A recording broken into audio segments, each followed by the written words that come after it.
विमल बहुत परेशान था। उसे समझ में नहीं आ रहा था कि वो इस परिस्थिति से कैसे निपटे। वो अपनी माँ को बहुत चाहता था, किंतु उसकी पत्नी और बच्चे उसकी माँ से बहुत दूर भागते थे क्योंकि उसकी माँ की एक आंख नहीं थी, साथ ही उसकी कमर भी 90 अंश पर झुकी थी। वैसे वह अपना काम सब खुद कर लेती है, किंतु फिर भी वो उसकी पत्नी और बच्चों के लिए हमेशा खटकती है। दादी, आप ऊपर के कमरे में जाओ, मेरे दोस्त आ रहे हैं, विमल के बेटे अखिल ने बड़े बेरुखी से कहा। पर बेटा, मैं तो यहाँ बहुत दूर बैठी हूँ, विमल की माँ ने बहुत प्यार से कहा।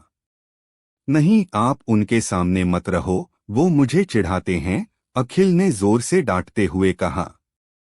क्या हुआ अखिल, क्यों चिल्ला रहे हो? विमल की पत्नी कामनी ने किचन से ही आवाज लगाई।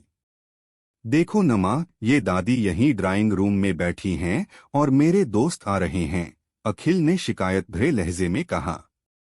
माँ जी, आप ऊपर चली जाओ, क्यों हम लोगों को लजवाती हो? कामनी ने बेटे का पक्ष लेते हुए कहा। बेचारी सरस्वती चुपचाप उठकर जीने के सहारे ऊपर जाने लगी।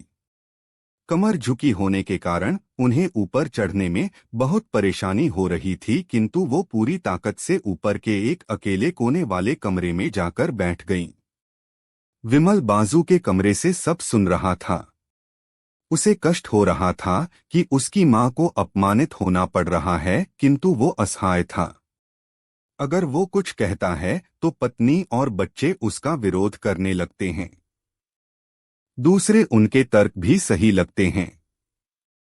चूंकि वो एक प्रशासनिक अधिकारी था, उसका सामाजिक स्तर बहुत ऊंचा था, उसकी ससुराल भी एक उच्च घराने में थी, अत वह चुपचाप इस तरह हर दिन अपनी माँ को अपमानित होते देखता रहता था।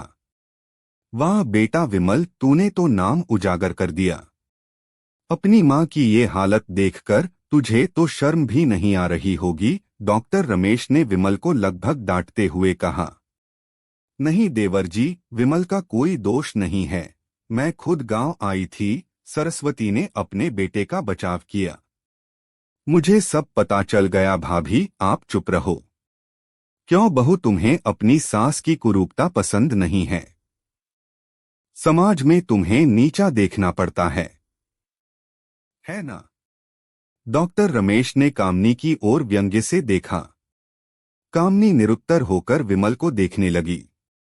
आज तुम जिस सामाजिक स्तर पर हो वो इन्हीं के संघर्षों की देन है, और बेटा विमल, तुम्हें शायद मालूम न हो कि बचपन में जब तुम 1 साल के थे तब छत से नीचे गिरने के कारण तुम्हारी एक आंख फूट गई थी और तुम्हारी रीढ़ की हड्डी में भी समस्या थी।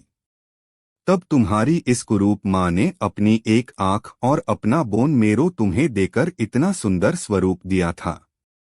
कामनी बेटा, इतने सालों तक संघर्ष करके बेटे को प्रशासनिक अधिकारी बनाने वाली इस संघर्षशील औरत की तुम लोगों ने यह दशा कर दी। तुम्हें ईश्वर कभी माफ नहीं करेगा। डॉक्टर रमेश की आंखों से अश्रु जलधारा बह रही थी। अब भाभी, आप मेरे साथ अमेरिका जाएंगी, यहाँ इन स्वार्थी लोगों के बीच नहीं रहेंगी, डॉक्टर रमेश ने सरस्वती से कहा। विमल को तो काटो तो खून नहीं था। डॉक्टर रमेश जो उसके चाचा थे, उन्होंने जो राज बताया उसके बाद तो विमल को यही लग रहा था कि उससे ज्यादा पापी इंसान इस दुनिया में कोई और है ही नहीं।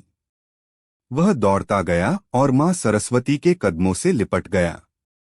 माँ, मेरा अपराध अक्षम्य है, मैं जानबूझकर चुप्पी साधे रहा, आपका अपमान करवाता रहा। अब सिर्फ आप ही उस घर में मेरे साथ रहेंगी और कोई नहीं। विमल ने आग्नेय दृष्टि से अपनी पत्नी और बच्चों को देखा। कामनी को भी बहुत पश्चाताप हो रहा था, किंतु उसकी हिम्मत नहीं हो रही थी कि वो सरस्वती से आंख मिलाए।